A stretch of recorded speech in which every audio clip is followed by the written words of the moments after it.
what y'all hear, y'all can snap or clap it up, okay? Cool? All right. Cool? All right. The name of this poem is, If the Innocent Had a Voice, What Would They Say? So y'all just flow with us, okay? Okay, cool. I'm marching in the army of the Lord. Salute to the King of Kings. I raise my hands and shoot at dreams. Oh, I'm marching in the army of the Lord. Unload, cock, reload, pop. Mission impossible to stop. March, left, right, left. At the corner of my dreams in my childhood, my innocence pled guilty, and it was left right there. It seems I carry more than civilian burdens, less than a God-given purpose in my ammunition. Money, power, respect, the scales are tipping. Drip, dripping over into the swimming pools of doom. I have hacked away my life for room for you, for yous, make 2 W's. Worldwide, soldiers sing my tune. I'm marching in the army of the Lord. Salute to the King of Kings. I raise my hands and I shoot at dreams. Oh, I'm marching in the army of the Lord. Peace be with you as my peace be with you. Childlike fears have no place here. My people have no faith here in the concrete jungle. You know, the concrete jungle. In the concrete jungle where the pistols pop. And the gorillas out there singing on that block. I was born in this life and I die to get out. And Hollywood don't know what they talking about. So if the money ain't right, then they ready to bust. Older generation dying off, so they coming to us. Toy soldiers who have yet to reminisce of the days of playing with toy soldiers. Playing Pac-Man until it's game over. I often think about what it is that you think about, and if you're even thinking about me.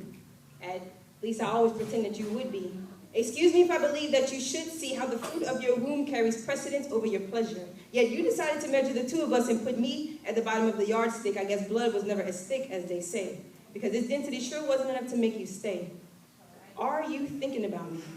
As much as I think about when you used to hold me in your arms tighter than a gentleman's hand clasp, I had a feeling more special than a lady's dozen roses, and after all that, you chose this. You put our quality time on the scale with a bag called a dime, and in your eyes, it outweighed me. You walked right out and betrayed me, only for hurt and anger to come and invade me. Do you even care about me? Because I smile over the times when you sang to me, rock-a-bye, baby, and I have nightmares when you screamed, I choose this rock, now bye, baby, and lately, I'm addicted to the thought of you thinking about me, because it's only fair that you should. Excuse me if I believe it's understood that the fruit of your womb should carry precedence over your pleasure. Are you even looking for me?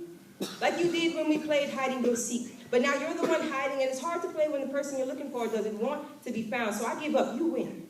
But tell me, when does the wind ever stop blowing? When does the river ever get tired of flowing? When are parental responsibilities ever supposed to stop showing? You're the master of abandonment. Leaving me to write about just what being abandoned meant. Did you know how much I searched for you? To the point where the streets rock me to sleep at night. Car lamps served as night lights, surrounded by strangers of the nightlife is not right. That sirens were my lullabies. The cries and streams were not only in my dreams. Mom, it seems that you would be praying for me, because I'm praying for you.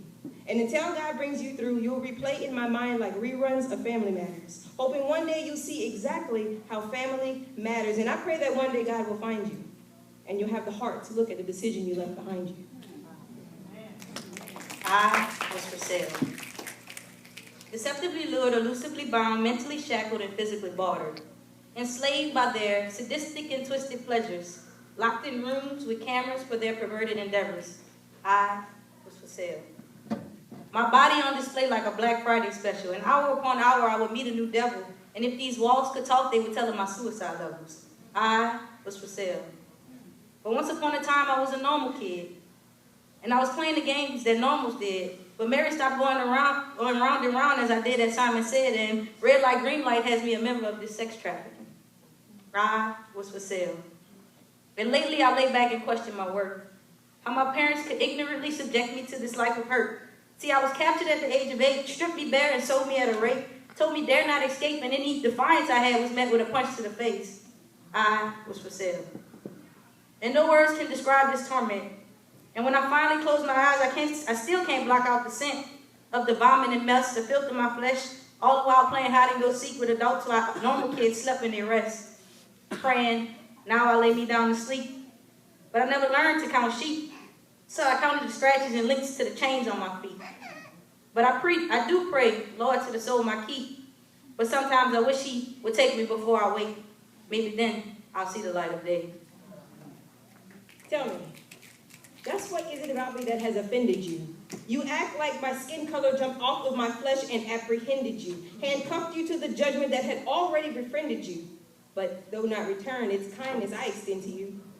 Did you know never to judge a book by its cover? Were you too afraid to discover that we were more alike than different? Red blood, rough bones, each a past, two futures unknown. Two purposes, each a plan, both creatively devised by our God with his own hand. Yet still you stand stained with the status of superiority. Never really taking the time to look past this pigment on my skin. And with that, making the decision that there was nothing worthy within, but I'm telling you, you're wrong. Because I serve a God who says otherwise. And though we may never be the best of friends, we may never share a meal at the dinner table, we may never speak a word to each other, and we may never even see each other again in passing. But before you decide what the next individual is all about, next time just try asking. The church. Well, I thought I would escape for refuge, but they treated me like dirt, scum of the earth, a Christian refuge. And if you had tattoos and piercings, the Lord won't bless you. Cut your hair, wear these clothes, and accept our world views, and then you can join the church. And so I walked around with the scarlet letter of rebellion because people misinterpreted my wounds of rejection. But I learned to conform and fit into their creation, and trusted my care to this spiritual manipulation. And now I'm a master of disguise. Carefully painted makeup to cover up my cries, and my perversion was masked by how I was fashionably accessorized. And now since I shop at Whole Foods, rock skinny jeans, and my heels real high, I can deny the sin I turn to, and how I'm empty inside. But I fit into the church. Lately I've been feeling like a whitewashed tomb, misjudged, misloved, and many untreated wounds. Festering around is this oxymoronic condemning grace, essentially infecting whether I'm even good enough to run this race or if I even can have faith. I question whether my sins were too great, or was it my cultural upbringing, or was it my race? But none of it matters because I've mastered the church face, the side hug, and the political hand wave. But inside I feel like a castaway, scared to be myself because I'll be separated like in the Old Testament with a leper state. And in my attempts to run to shelter from the storms of this life and the nasty weather, I ran into the open doors of more hurt. But you'll never know because I sit in the pews of the church. Okay, y'all, I need y'all to sing this with me. The itsy bitsy spider went up the water spout. Down came the rain and washed the spider out. Then out came the sun and dried up all the rain. And the itsy bitsy spider went up the spout again. I'm sure my mother would have loved me. And even though she justifies her reasoning for getting rid of me, she knew it wasn't because of love.